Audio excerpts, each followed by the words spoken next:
Recent flooding in North Georgia has left millions of dollars in damage to homes and businesses, and agriculture was no exception.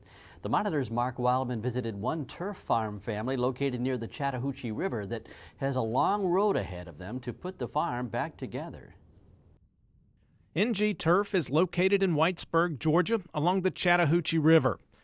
This land over the centuries has experienced floods that have brought beneficial nutrients to the land, making it an ideal place to grow sod.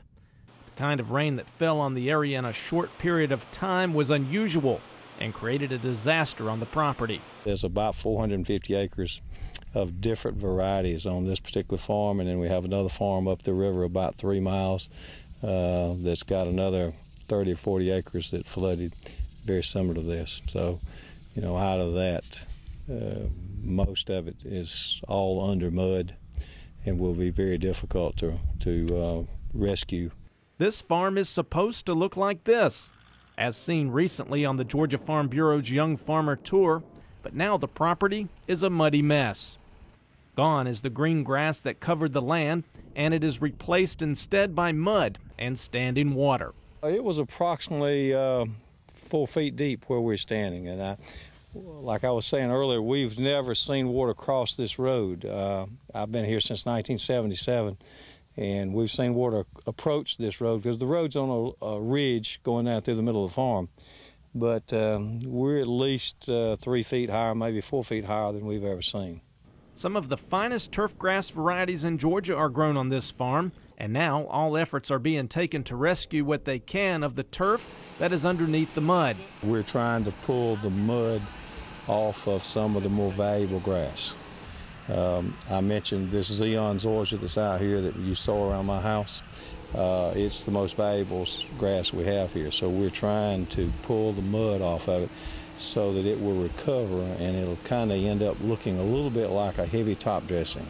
So when we send that sod out next summer, it'll be extremely good quality.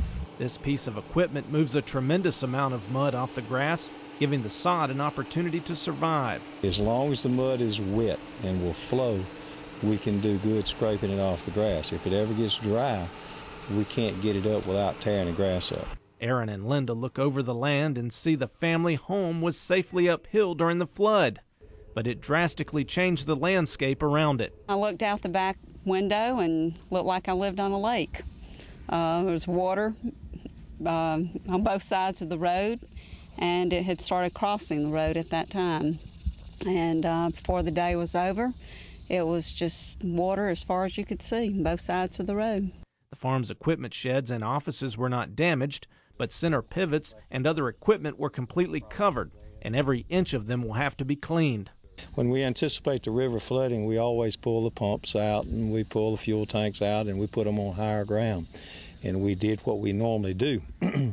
We just didn't go high enough with them because we've never seen a flood this big. Where I'm standing right here was completely underwater, and another problem they're having here on the farm is a lot of the trees that were planted here have started to collapse. It's always a real challenge to keep vegetation and stabilize the riverbank. So what we've done over the years is planted a lot of trees, and now the river has taken some of our trees away, and we'll have to replant and do anything we can to stabilize this area because this won't be our last flood. You know, we got to get ready for the next one. Fortunately, the company has other farms around the state, so their business is not completely wiped out, but it will be a long uphill climb before everything gets back to normal. In Carroll County, I'm Mark Wildman for the Georgia Farm Monitor.